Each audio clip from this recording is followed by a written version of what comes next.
Sejak zaman Kompeni, Priangan dikenal sebagai salah satu daerah utama penghasil kopi. Topografi alam Priangan yang berada di dataran tinggi membuat wilayah ini sangat cocok untuk ditanami kopi. Hingga awal abad ke-20, perkebunan kopi menjamur, terutama di daerah-daerah pedalaman dan pegunungan. Kopi pertama kali masuk ke Priangan dibawa oleh VOC pada abad ke-17. Seiring dengan keterlibatan mereka dalam perdagangan kopi di Laut Merah dan Teluk Persia.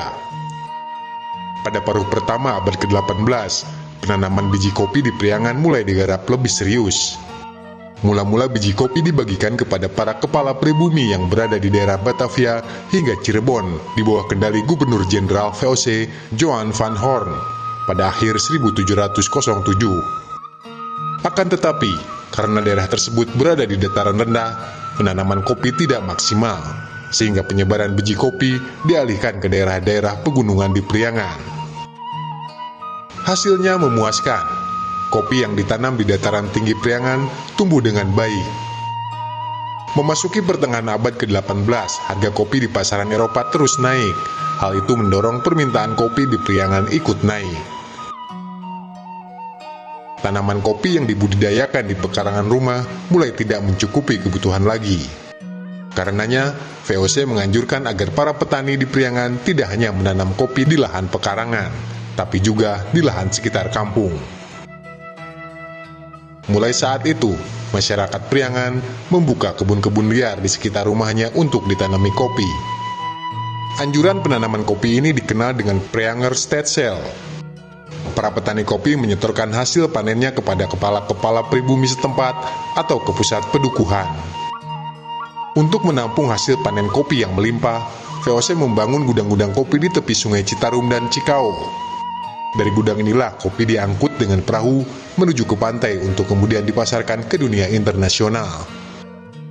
Pada awal abad ke-19, kopi menjadi komoditas ekspor yang menguntungkan, sehingga penanaman kopi mulai digalakan dalam skala besar dengan membuka perkebunan-perkebunan. Ketika Daendels tahun 1808 sampai dengan 1811 berkuasa, Keresidenan Priangan diproyeksikan untuk menjadi daerah yang memberikan keuntungan secara ekonomi dari penanaman kopi. Konsentrasi produksi kopi dikembangkan di daerah-daerah dataran tinggi, seperti Cianjur, Bandung, Sumedang, dan Parakan Muncang. Pada 1879, Peter Engelhard membuka perkebunan kopi di daerah selatan lereng Gunung Tangkuban Perahu. Pemerintah Hindia Belanda memperluas areal perkebunan kopi di sekitar lereng Gunung Patuha, Mandalawangi, Galunggung, dan Malabar. Pengembangan perkebunan kopi dilakukan dengan sistem tebang bakar. Pembangunan jalur kereta api yang berlangsung pada akhir abad ke-19 memudahkan pengangkutan kopi dari perkebunan dan membuat produksi kopi Priangan semakin menggeliat. Priangan pun tumbuh menjadi daerah penghasil kopi utama yang diandalkan, guna menutupi kebangkrutan finansial akibat Perang Jawa yang terjadi pada 1825 sampai dengan 1830.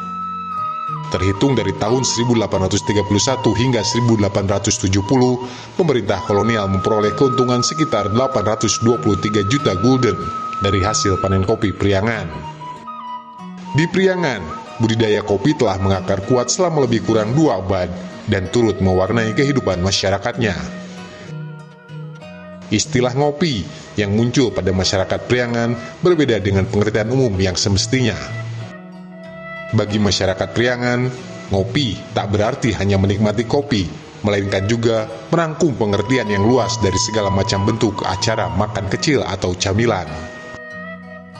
Istilah ngopi yang berbeda ini konon berawal dari kebiasaan para petani yang menjadikan biji kopi kering sebagai camilan, tatkala menunggu kedatangan rekannya untuk pergi bersama ke perkebunan.